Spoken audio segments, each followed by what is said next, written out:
Quand le deuxième cancer est arrivé, j'ai compris que c'est à cause des blessures émotionnelles, à cause des blessures intérieures, à cause des blessures transgénérationnelles qu'on emmagasine, qui changent la structure chimique de notre corps, qui changent notre ADN. Et c'est là que j'ai compris que si je guéris seulement à l'extérieur, que je ne guéris pas à l'intérieur, ça ne va pas fonctionner. Salut les amis, je suis à Montréal et je suis aujourd'hui avec Raymonde qui a une histoire particulière, c'est qu'elle a vaincu 3 cancers et c'est quelqu'un qui a forcément un mindset incroyable. J'ai pensé que ça pouvait être intéressant que tu l'écoutes pour qu'elle puisse t'impacter par son parcours.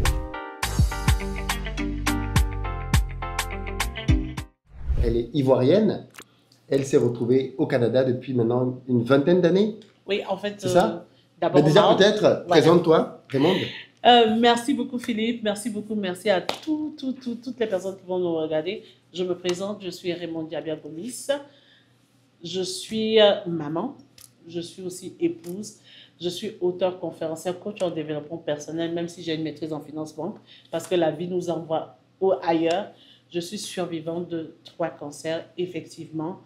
Et je ne suis pas vraiment en rémission, mais comme tu sais, la médecine fait de la magie. Quand je me lève le matin, je prends ma chimio, je vais à mes occupations.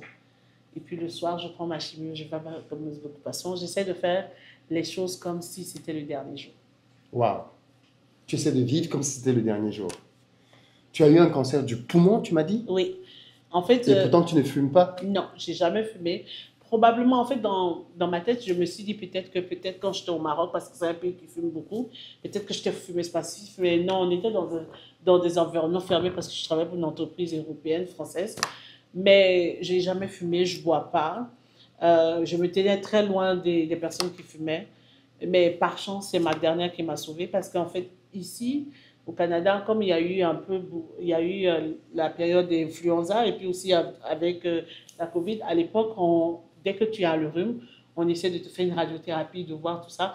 Donc, quand j'étais enceinte, on ne comprenait pas pourquoi les antibiotiques n'arrivaient pas à vraiment guérir ce rhume-là. Et au fur et à mesure, avec les médecins méticuleux, c'est seulement quand je suis allée sur la table du billard, quand ils ont ouvert la NAPAD, ils ont vu que c'était un cancer. Ils ne m'ont pas prévenu, hein. C'est quand je me suis levée, mon mari m'a dit, je dois te parler. On a découvert qu'il y avait un cancer et on t'a fait l'ablation du poumon. Donc, en fait, il fallait digérer tout ça. Toi, tu vas justement pour une petite chirurgie, hein, et quand tu sors, tu dois digérer tout ça. Et j'ai 4 enfants à bas âge. Et nous sommes en 2014. En plus de ça, ils m'ont opéré la veille, 30 décembre. J'ai dit, mais ça, moi, je suis devenue le gibier déjà. En Côte d'Ivoire, là-bas, ils m'ont vu en comment. Mais ça s'est bien passé. Wow. Et pas 1, pas 2. C'est ça, pas 1, pas 2. La deuxième fois, c'est vrai que non, même depuis la Côte d'Ivoire, j'étais vraiment dans le leadership, dans la gouvernance. Mais quand le deuxième cancer est arrivé, je suis passée de la motivation au développement personnel, à la programmation neuro-linguistique. Parce que quand le deuxième cancer est arrivé, j'ai compris que non, que c'est à cause des blessures émotionnelles, à cause des blessures intérieures, à cause des blessures transgénérationnelles qu'on emmagasine, qui changent la structure chimique de notre corps, qui changent notre ADN, qui changent même la perception des choses qu'on a de la vision. Et c'est là que j'ai compris que non, que tant que si je guéris seulement à l'extérieur, que je ne guéris pas à l'intérieur, ça ne va pas fonctionner. Pourtant, j'étais basketteuse en Côte d'Ivoire. J'étais dans une équipe, je faisais du sport de compétition, je faisais de l'athlétisme, tout ça, je faisais tout ça. Et je faisais le footing. Tout ça, ça me manque aujourd'hui. Mais en fait, j'ai compris que je fais le régime. Chez moi, tout le monde cuisine. On est une famille de cuisiniers. Mais j'ai compris qu'il faut travailler son mindset, guérir de ses blessures. Et puis, il est important de comprendre son héritage émotionnel. Malheureusement, comme tu peux le constater, comme souvent tu le dis dans tes vidéos, on n'a pas toujours ce référencement-là parce qu'on a une tradition orale. Oui, malheureusement. Alors, et aujourd'hui, tu accompagnes des gens, tu fais du développement personnel. C'est ça. Comment ça se passe pour toi au Canada? Ça fait combien d'années que tu es ici? Est-ce que c'est un pays Qu'est-ce que ça t'a apporté d'être au Canada? Tu aimes vivre ici? Parce que pendant mon séjour ici à Montréal, en fait, moi, je fais une formation ici. Déjà, il y a Iseline qui m'a invité pour le 7. Oui. Et sinon, j'ai une formation que je fais le 14, Mhm. donc une semaine après. Donc, si vous êtes à Montréal et que vous voulez participer, vous allez avoir le lien dans la barre de description. Moi, je vais parler de business en Afrique, hein, parce que c'est là-bas que ça se passe. Par contre, j'ai décidé de faire une série de vidéos immersives au Canada, dans lesquelles je vais aller à la rencontre des gens comme toi, qui sont ici depuis pas mal d'années, pour parler un peu de leur réalité, de leur réussite, de leur challenge. Et toi, donc, comment ça se passe pour toi au Canada? Ça fait des années que tu as quitté la Côte d'Ivoire. Oui, en fait, ça fait bon, tu y vis là-bas maintenant, je suis d'origine ivoirienne, je suis ivoirienne.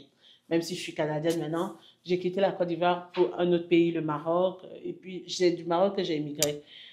En fait, quand on vit, on a une vision, hein, c'est-à-dire que tu traces. Et puis, en fait, tu vois la mentalité. Bon, de toutes les manières, je veux dire que d'un coin où toutes les filles vont beaucoup à l'école, on a rencontré une de mes amies ici. Vraiment, on a des grandes visions. Mais quand je suis arrivée là, il a fallu que je me réadapte. Parce que souvent, on manque ça, l'adaptation avec les enfants et tout ça. Et puis, quand je suis tombée dans le cancer, avec le cancer, il fallait que je trouve comment est-ce que je peux exploiter cela. Comment est-ce que je peux transformer ma vie? Normalement, je ne devais pas être une maman au quotidien, mais comment est-ce que je peux transformer les atouts que j'ai en potentiel qui va devenir quelque chose de tangible? Donc là, maintenant, j'ai commencé à faire du bénévolat. Je me suis impliquée et c'est ce qui m'a ouvert la porte de la gouvernance jusqu'à ce que je devienne commissaire. Et c'est pendant que j'étais en train de travailler avec mon psychologue que ça m'a fait le déclic. Je dis bien, ça, c'est ce que j'ai toujours fait parce que quand on m'a orienté en lettres modernes en Côte d'Ivoire, j'avais juste appliqué anthropologie, psychologie et sociologie, mais on ne m'a pas envoyé là-bas, on m'a envoyé ailleurs. Donc, j'avais toujours ce désir, soit la médecine ou bien l'humain, parce qu'on a vécu des épisodes, on a vécu la guerre et on a vécu des traumas dans nos vies qui changent même la relation, même avec les personnes que tu as, que ce soit des viols, des abus. Donc, j'ai fait mon parcours, je me suis dit que non, que si je veux intégrer la société, puisque avoir vécu au Maroc, ça m'a montré que non, que il faut que tu comprennes les codes, il faut que tu comprennes comment les gens vivent ici, il faut que tu sois sur les tables de décision pour que tu puisses tracer un chemin pour ta progéniture, pour que tu puisses laisser un héritage. Et là, moi, je suis rentrée en gouvernance, dans le leadership, et là, j'ai commencé à tracer mon chemin. Je suis devenue commissaire scolaire quand j'ai reçu le 3e cancer. Et là, je me suis rendu compte que, en tant que femme noire, si j'avais lâché prise, je pense que peut-être que d'autres, j'allais pas être un modèle pour mes filles, j'ai 3 filles, un garçon. Il fallait que je continue. Il fallait que je sois sur les plénières. Il fallait que je sois sur les discussions. Il fallait que je fasse remonter la voix de la minorité visible. C'est comme ça qu'on nous appelle ici. Moi, je pense que tous ceux que tu vas côtoyer vont te dire, je suis une minorité visible. Et surtout, ce qui me tient à cœur, c'est de montrer que de la femme noire, quelque chose de bon peut sortir. Parce qu'on nous a déjà mis dans un carcan. Donc, à chaque fois qu'on vient avec des compétences, qu'on brille par le travail que nous fait, les gens sont choqués. Parce que généralement, on s'attend à ce qu'on soit des femmes de ménage. Ah oui. Oui, je pense que tu auras l'occasion de pouvoir le voir. Donc, quand on a des exemples, c'est vrai que non, peut-être qu'il n'y en a pas beaucoup de femmes, mais africaines. On ne parle pas d'afro-descendants. Par exemple, mes enfants qui sont nés ici n'ont pas la même relation que nous, on a avec le Canada parce que nous, on sera toujours en perpétuelle transition de s'intégrer. Mais eux, ils vont à l'école, ils ont des amis chinois, indiens, tout ça. C'est comme c'est différent, c'est comme si nous-mêmes, on apprend d'eux. Mais il est important aujourd'hui que nous puissions donner, en tout cas toutes celles qui sont comme moi, la nouvelle génération de femmes africaines qui sont devenues canadiennes, on doit se positionner dans les bonnes places. On doit dire que nous sommes capables de faire quelque chose de bien. Nous ne sommes pas seulement faits pour les BBL, nous avons quelque chose dans la tête et nous sommes capables de bâtir un héritage. Et même cet héritage va aider même nos frères pour créer un environnement, un nouveau écosystème. Parce que de toute manière, tu vas entendre des histoires des féminicides qui sont arrivés dans la communauté camerounaise et ivoirienne. Ah oui. Ça, ça sera dans une autre vidéo, c'est une parenthèse. Tu vois un peu le niveau où on prend pour élever le niveau de mindset. Et moi, je pense que le deuxième cancer m'a fait changer de perspective. C'est pas toujours évident. Hein. Non, bien sûr que non. Changer la mentalité, c'est pas toujours évident. Mais il y a des jours où je pleure parce que quand tu es en gouvernance, il faut qu'on te dise comment ça se passe.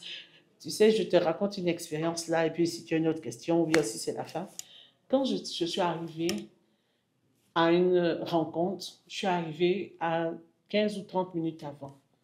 Mais j'ai vu que tout le monde était assis autour de la table. Mais en fait, ce n'est pas une table, c'est une grande... Tu vois, comme à l'Assemblée nationale. Et je vois que dès qu'on commence la rencontre, oui, non, oui, non. Je dis, mais à quel moment ils ont fait les rencontres? À quel moment ils se sont vus? À quel moment ils se sont concertés? Je dis, mais attends, en politique, là, c'est ça. Les choses sont traitées en avant. Donc là, tu comprends que non, que il y a une autre manière de voir les choses. Déjà, même ici, il y a le référencement, qui est très important, qui est différent de ce qu'on a connu. Et là, maintenant, tu dois apprendre. Tu dois comprendre la loi, comprendre les codes, apprendre, et puis te battre pour être au sommet. Merci beaucoup, Raymond, pour ton parcours, pour ton courage, pour ta bravoure. J'espère que ça va permettre aux uns aux autres de ne pas abandonner. Il y a peut-être quelqu'un qui est dans la maladie en ce moment. Il y a peut-être quelqu'un qui passe par une situation juste très compliquée.